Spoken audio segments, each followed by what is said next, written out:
This Chat with the Experts is brought to you by Angie's List on 93 WIBC.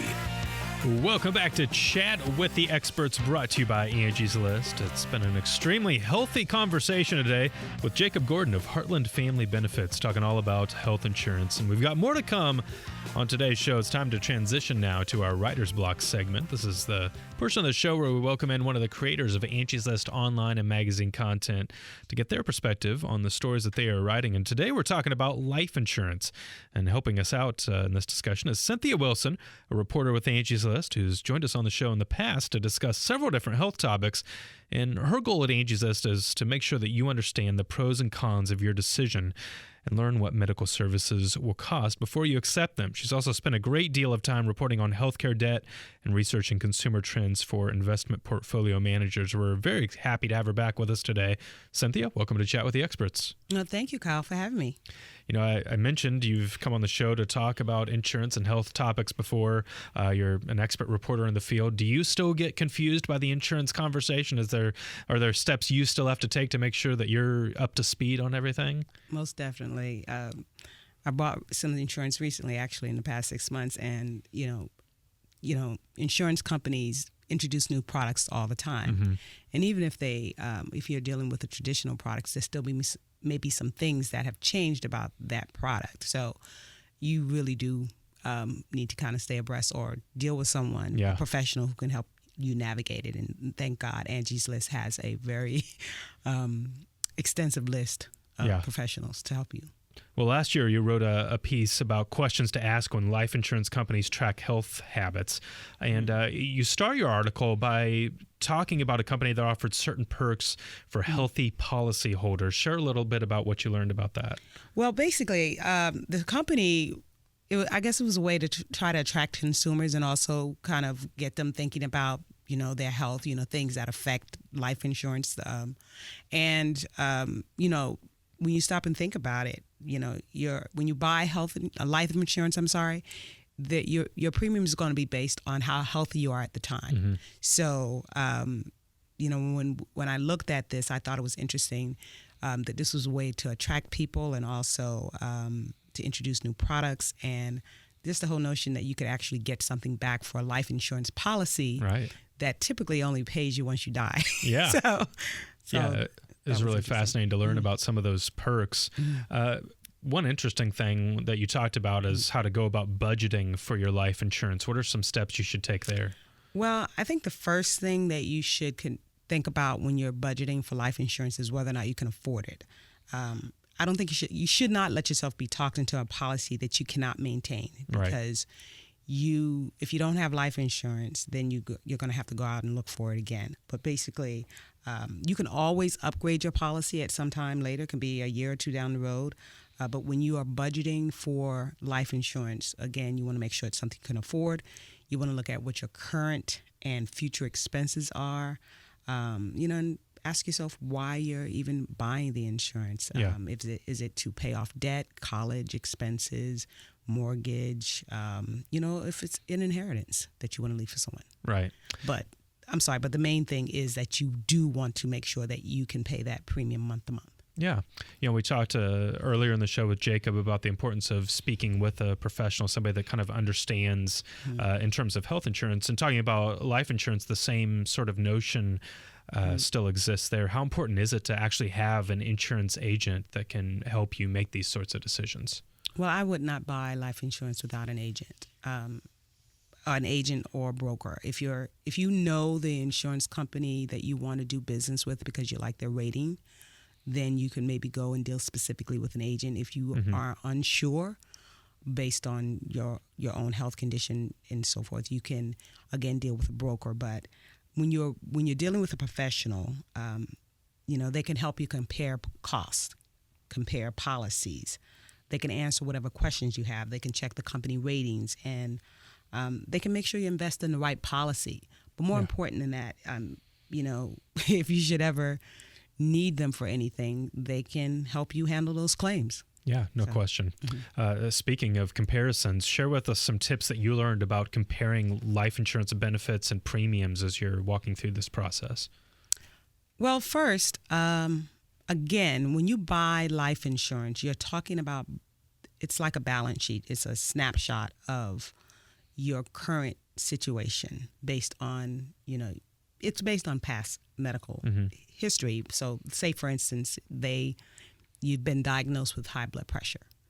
Well, that doesn't matter as much as long as you're taking your medications and you have it under control. Right.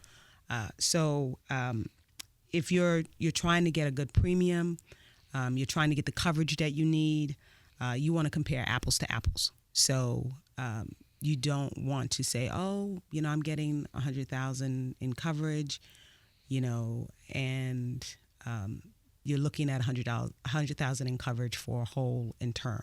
Right. So the price is going to be very different, but also the benefit is going to be extremely different. So you want to make sure you're comparing apples to apples, oranges to oranges, and that the face value, the premiums are comparable. And again, you may be able to get more coverage going with another company with a very similar policy. So it doesn't really matter sometimes if you're going to get offered discounts. It's if you're a healthy person, quite honestly, any life insurance company would be happy to have you as a customer. Sure. Well, one thing we haven't talked about is how to check the financial strength of the insurer you're actually going to choose. How do you do that? Well, you want to know that before you actually invest in the policy, and the broker or agent should be able to tell you that. But if they cannot, you probably don't want to do business with them. Yeah. But secondly, you can always Google that information. I, double checked what the rating was on the insurance company that I do business with, and you don't, I've been told by companies that you probably don't want to be with a company with a rating of less than A-. The best rating by AM Best is what the most insurance companies go by, and A plus is the highest rating that's available. Yeah. It seems like a lot of people may not be completely aware of the actual terms of their life insurance policy. It's one of those things like you get it and it just you're not even thinking about it anymore. How important is it to really understand the terms of your policy? The terms or the terms the terms that they use in a policy? Do you mean? Well, you want to know whether or not, one, you want to know if it's guaranteed, is its term, is there an expiration date? Whether or not, if you miss a payment, if there's a grace period, because you don't want to be left without life insurance, because the underwriting process takes a while, and anything can happen to you during that time, and then you have to start all over again. So again, your premiums don't change. Right. Even if you find yourself sick, if you have a policy, as long as you're paying it, they have to honor that policy. But you do want to know, just like you want to know the terms of your mortgage or anything else that's important, you want to know what the terms of your insurance policy are. Yeah, absolutely. Let's talk briefly about an article that you wrote recently on vision insurance. What are some factors that you should consider when you're shopping for vision insurance? Well, I would ask myself, do you have a vision impairment? That probably would be in need of corrective lenses. If your vision doesn't bother you as much, it doesn't mean that you shouldn't get an eye exam annually, but depends on it. But it will affect the type of vision coverage that you have. That's if you're buying it independently. I always recommend it. If your employer is offering the vision insurance to you, you should probably go ahead and get the coverage, because at the very minimum, it will cover the annual eye exam that everyone should have. And, if you're buying it independently, then think again about what your needs are. If you have an impairment that requires eyeglasses or contact lens or any other type of treatment. Yeah. Excellent advice. Cynthia, I want to thank you so much for your insight on this topic today. It's always a pleasure to have you on to break this information down for us. Well, thank you for having me again. You can check out Cynthia's articles by going to angieslist.com, and from there you can get reviews and information on service providers in your area. including health insurance brokers. If you join today, go to angieslist.com, click the Join Now button, get access to reviews and ratings on service providers in your area. Another big thank you to Jacob Gordon of Heartland Family Benefits for sharing his advice today.